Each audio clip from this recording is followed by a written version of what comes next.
Hey, it's Skyline and welcome back to day 25 of 31 days of favourite movies challenge month, and today's review is the 1989 movie Next of Kin, directed by John Irvin, produced by Larry DeWay, Jeb Stewart and Richard D. Zanuck, written by Michael Jennings, starring Patrick Swayze, Adam Baldwin, Ben Stiller, Helen Hunt, Bill Paxton, and of course the one and only Liam Neeson.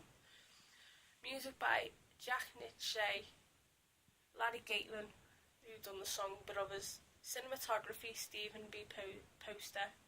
Edited by Peter Honus. Production company Barry and Enright Productions.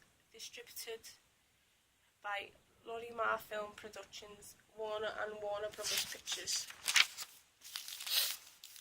So it starts off with Truman Bates. He's raised in Appalachia and he's migrated to Chicago to become a police officer. He marries a girl called Jessie. They have a baby on the way, and he seems to have a transition from being a hillbilly to a lawman. But when the coal mine closes, Truman gets his younger brother, Jared, to look for work in Chicago. But it takes a turn for the worse. After he lands a job as a truck driver, his vehicle is taken by mobsters and Jared is killed by Joe Rossellini, the nephew of the mob boss Papa John. Isabella.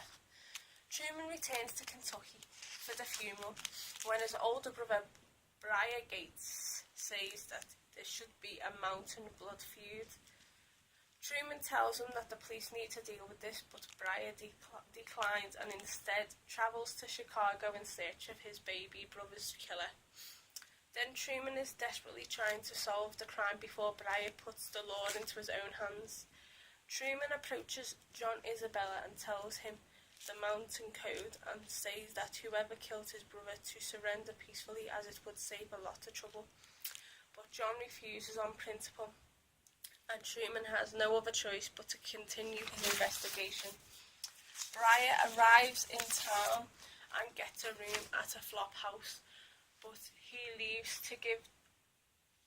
before he leaves, he gives the front desk clerk a phone number to his cousin back home and asks to call him if he's not returned by in the morning.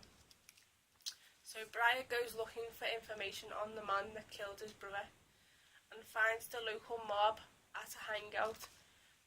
When Truman arrives a little later, Joey, who was embarrassed, doesn't want to press charges and wants to handle things by himself. Then Papa John says that things are getting out of control. Joey takes no notice, saying that they plough rocks for a living. Then John says that what they say about us back in Sicily. Then Briar and Truman work together for a time and learns the names of the hijackers from a witness. Then Truman pressures Lawrence to turn against Joey, but he goes to Joey for help. But Joey betrays him and kills him.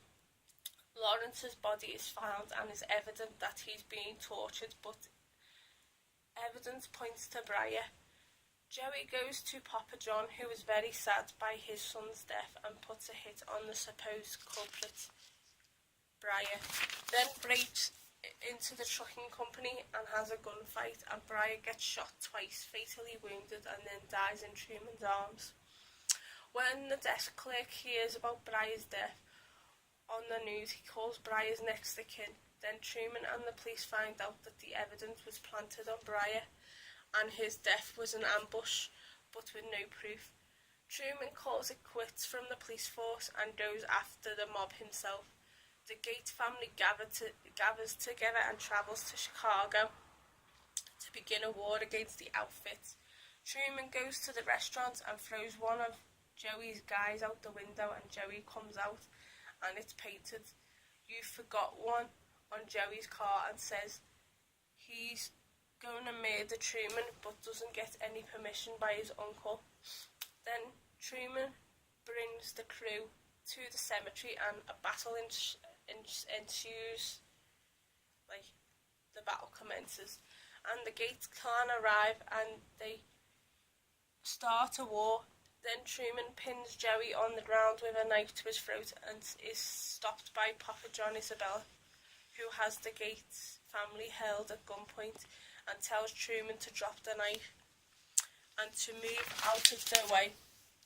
And Papa John finds out about Lawrence's murder and, to Joey's horror, points a gun at him and says, "This is for killing my son," and shoots him dead. Then both families call a truce. Then back at the police station, Truman tells Jesse that she's his family, and then they walk home. And then that's basically the gist of the film. So my thoughts on this: wow, I love Liam Neeson's films, but I didn't expect him to be as good. What he was good in this, and I love Patrick Swayze. I know, like, I understand, like, he was in Roadhouse and Youngblood and a couple of others, but this is one of his best films ever. You need to see it to believe it. I just love that he was transitioned from a hillbilly to a policeman, and he tries and gets his brother a job, but his brother gets killed, and then his other brother comes and he gets killed, and then the family comes over, and it's all out war. It's simply breathtaking. So highly recommendable. You guys need to watch this film. It's amazing. So I just love it. It's one of the best films that Liam Neeson, and this is actually one of the earlier films of Ben Stiller. So if you're a Ben Stiller fan, watch this. It's fabulous. So of course, hope you liked this review. I know it was a bit quicker. So of course, stay glory, have unpleasant dreams, and I will see you all soon. Ta-ta for now.